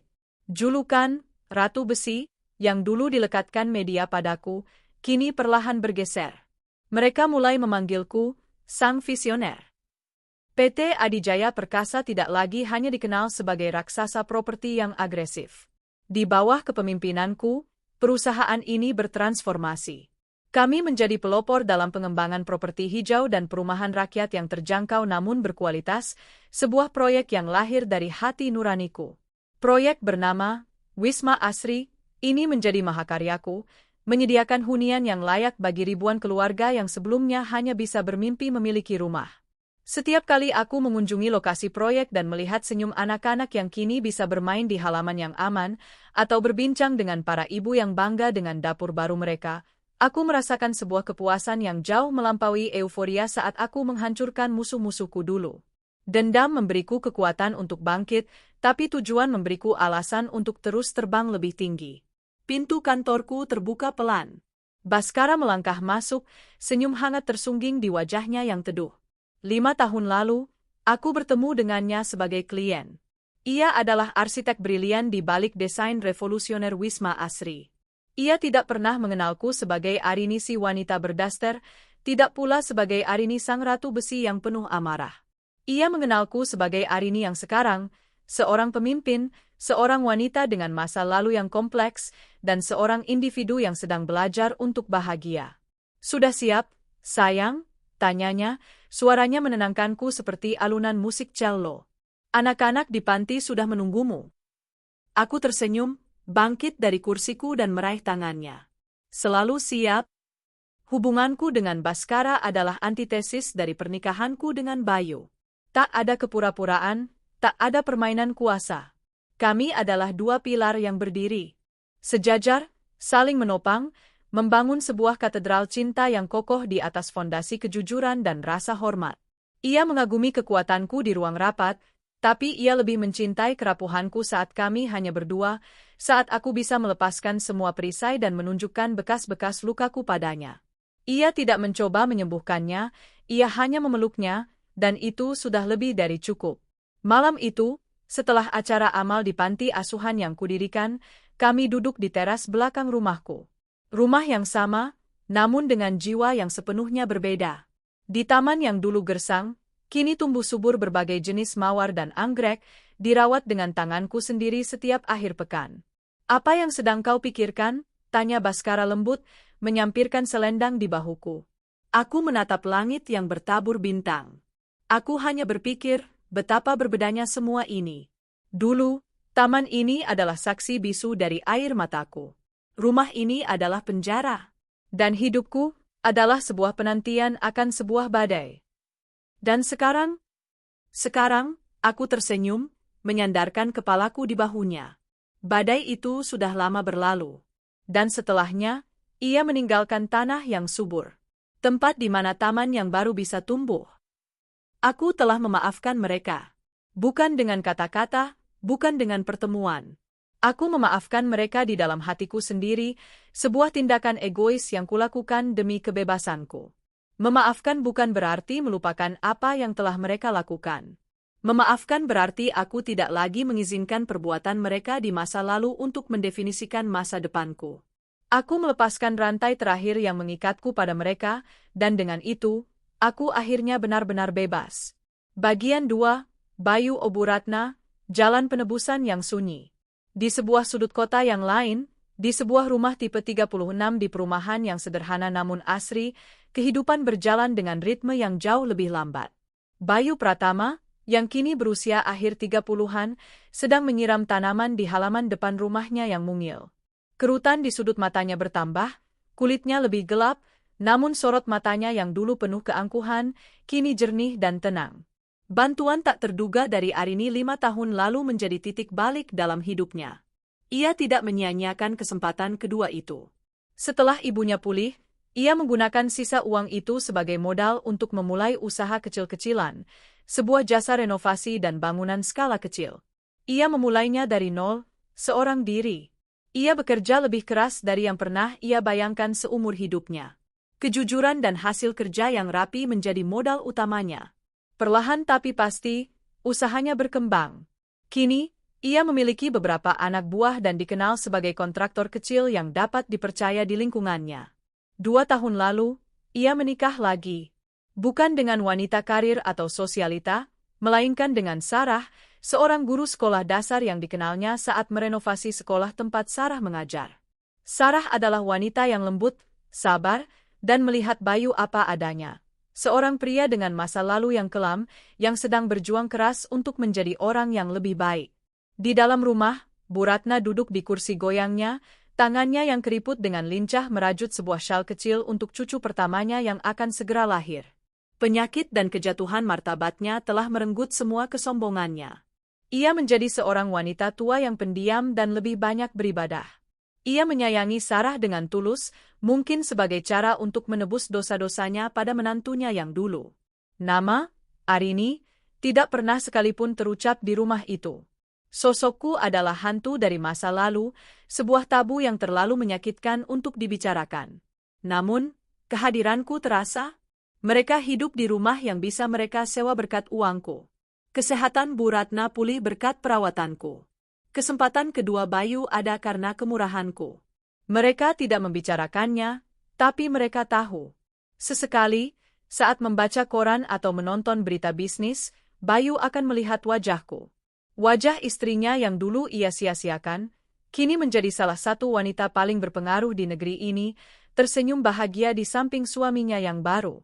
Setiap kali melihat itu, dadanya terasa sesak oleh campuran berbagai emosi yang rumit, penyesalan yang dalam, rasa malu yang membakar, dan secuil rasa terima kasih yang tak akan pernah bisa ia sampaikan. Ia tahu, bagian terbaik dari hidupnya telah ia buang begitu saja. Dan menerima kenyataan itu adalah bagian dari hukuman seumur hidupnya. Ia tidak akan pernah lagi mencoba menghubungiku. Menjaga jarak adalah satu-satunya cara ia bisa mempertahankan sisa-sisa harga dirinya. Bagian 3, Riana, Gema yang hilang. Nasib Riana Salsabila adalah yang paling tragis. Setelah menjalani hukuman penjara yang diperingan karena berkelakuan baik, ia keluar menjadi pribadi yang hancur. Dunia yang dulu memujanya kini bahkan tidak mau meliriknya. Namanya adalah sinonim dari kegagalan dan aib. Ia mencoba bertahan hidup. Ia bekerja serabutan, menjadi pencuci piring di warung makan, menjadi petugas kebersihan di stasiun kereta. Setiap pekerjaan selalu berakhir dengan pemecatan saat ada yang mengenali siapa dirinya. Ia adalah paria, dikucilkan oleh masyarakat yang pernah ia pandang rendah. Suatu malam, di sebuah minimarket 24 jam yang remang-remang, seorang wanita dengan seragam petugas kebersihan sedang mengepel lantai yang kotor. Wajahnya tirus dan kuyu, rambutnya yang dulu indah kini diikat asal-asalan di balik topi. Tak ada yang akan menyangka bahwa ia adalah Riana Salsabila yang dulu glamor. Ia bekerja dalam diam, menghindari kontak mata, berusaha menjadi tidak terlihat. Saat ia sedang membersihkan rak majalah, matanya terpaku pada sebuah sampul. Di sana, terpampang fotoku dan Baskara, dinobatkan sebagai pasangan paling berpengaruh tahun ini. Kami tersenyum bahagia, memancarkan aura kesuksesan dan cinta. Riana menatap foto itu lama sekali. Tapi di matanya, tidak ada lagi api kebencian atau iri dengki. Yang ada hanyalah sebuah kekosongan yang luas, sebuah padang gurun keputusasaan. Ia akhirnya menerima takdirnya. Ia kalah. Bukan hanya kalah dalam perebutan harta atau pria, tapi kalah dalam pertarungan hidup. Ia melihat ke cermin di pilar minimarket, menatap pantulan dirinya yang menyedihkan. Lalu, ia kembali meraih alat pelnya dan melanjutkan pekerjaannya. Itulah kali terakhir ada yang benar-benar memikirkannya. Namanya perlahan memudar, kisahnya terlupakan, menjadi tak lebih dari sekadar gema yang hilang di telan waktu. Aku dan Baskara sedang berada di taman belakang rumahku. Hari ini kami menanam sebuah pohon tabebuya merah muda, sebagai simbol dari awal yang baru. Saat kami menimbun tanah di sekitar akarnya, tanganku yang kini terbiasa dengan tanah bertemu dengan tangan Baskara. Kami saling tersenyum. Disinilah aku sekarang. Di rumahku, di tamanku, bersama pria yang kucintai. Aku menatap pohon kecil itu, membayangkan suatu saat nanti ia akan tumbuh besar dan rindang, menungi taman ini dengan bunga-bunganya yang indah. Masa lalu tidak akan pernah bisa dihapus. Kisah tentang pengkhianatan, sakit hati, dan pembalasan dendam akan selalu menjadi bagian dari diriku. Itu adalah akar-akar gelap yang tersembunyi di bawah tanah. Namun, dari akar-akar itulah, telah tumbuh sebuah batang yang kuat dan cabang-cabang yang menjulang ke langit, menghasilkan daun-daun harapan dan bunga-bunga kebahagiaan. Aku akhirnya mengerti. Kekuatan sejati bukanlah tentang seberapa keras kita bisa memukul balik atau seberapa tinggi kita bisa membangun tembok. Kekuatan sejati adalah kemampuan untuk menyembuhkan luka kita sendiri, untuk mengubah racun menjadi obat, dan untuk memiliki keberanian menanam taman yang baru di atas tanah yang pernah hancur. Dan di taman itulah, Di bawah naungan pohon harapan kami, aku akhirnya menemukan kedamaianku.